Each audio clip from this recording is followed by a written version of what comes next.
Hi, Tim Bodell from Francis Ford Coppola Winery. Today we're going to be doing a food and wine pairing with a very special pork tenderloin dish paired up with one of our incredible diamond wines here, and a very special guest is Andrea from our winemaking team. Andrea, thank you so much for being here. Thanks for having me. Nice to have you. Yep. I'm really excited about this dish. This is a great dish to do in your backyard in the summertime when you're having friends or family over. So today we are pairing our meal with the Diamond Merlot. I'm super excited about this wine and the pairing with how lush Merlot is and how elegant with the succulence of the pork. Yeah, I think it's going to be great. Beautiful color.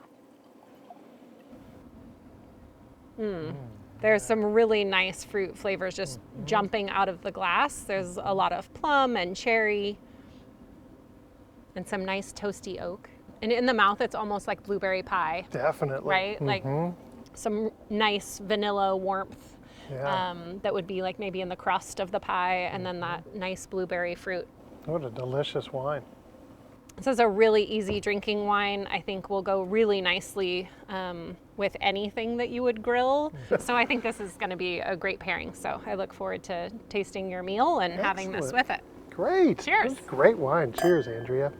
Now this dish we're going to do with a grilled ciabatta panzanella. So it's a take off the classic panzanella, but in the spirit of the backyard summer barbecue, we're going to be grilling the bread to add that sort of nice grilled complexity to the salad. It's about a 1 pound beautiful boneless piece of pork tenderloin here. So what we're going to do is we're going to season it up with a little extra virgin olive oil, salt and pepper on both sides, and then we're going to place it onto our preheated grill. So here we go. We're going to rub it down real good with some olive oil. We're going to season it with salt and pepper. Let's go ahead and place it on the grill.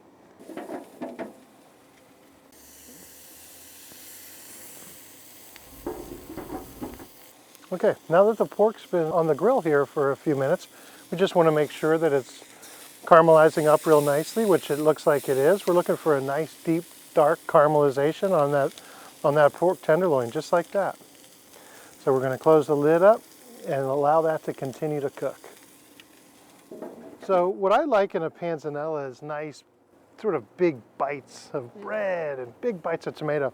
I don't want the ingredients to get lost in the dish. So as you can see, I'm cutting these tomatoes into about 1-inch pieces. This basil smells amazing. It does smell good, Like doesn't it? one of my favorite flavors. Yeah, me too. I can't get enough basil. And then we're gonna add these tomatoes to Andrea's basil over here. And we're gonna wanna slice this nice and thin. You don't really want too big of a bite of red onion. You want it just to be that nice, subtle onion flavor. That's gonna get added to the bowl with tomatoes and basil. Okay, so our pork is cruising along nicely here. Let's get this bread on the grill. This is ciabatta with olives in it, which I think is going to be a nice component to this entire dish.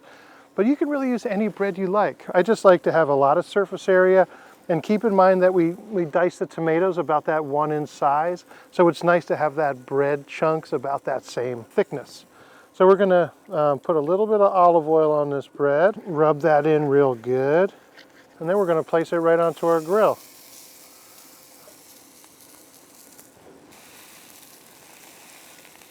Okay, now the ciabatta bread is beautifully charred up like that. So we're gonna remove that to the grill and just let it cool to room temperature before we dice it and add it to our tomato, onions, and fresh basil over here. And we wanna leave it in big chunks, because that's sort of the fun thing about a panzanella salad is you get these big bites of juicy ripe tomatoes, big bites of bread. Who doesn't love bread and salad? Oh my gosh, for me it's always a critical component, you're right.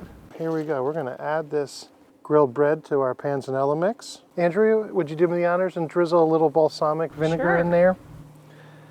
And what we're doing is we're building the vinaigrette inside this bowl with the ingredients. We're not building it on the side.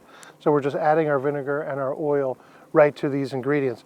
Now when I make a vinaigrette, I like a 2-to-1 ratio of 2 parts oil to 1 part vinegar. So we're gonna drizzle a little bit of extra virgin olive oil in here.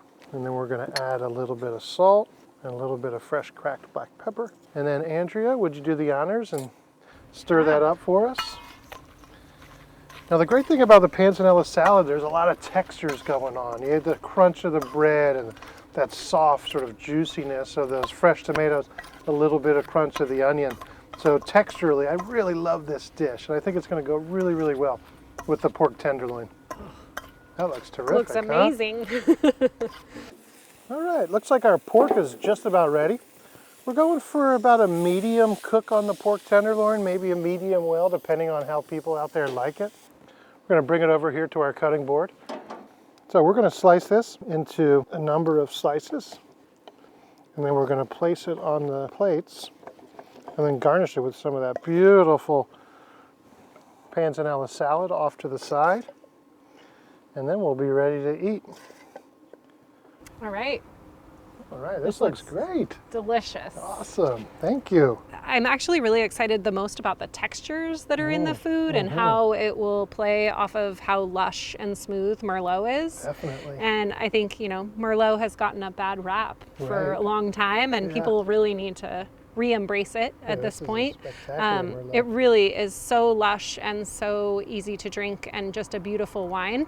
And I think it's going to go really well with like the crunchy bread and the succulent pork. And so I'm excited. So cheers. Good deal. Thank you. Cheers. Thank you.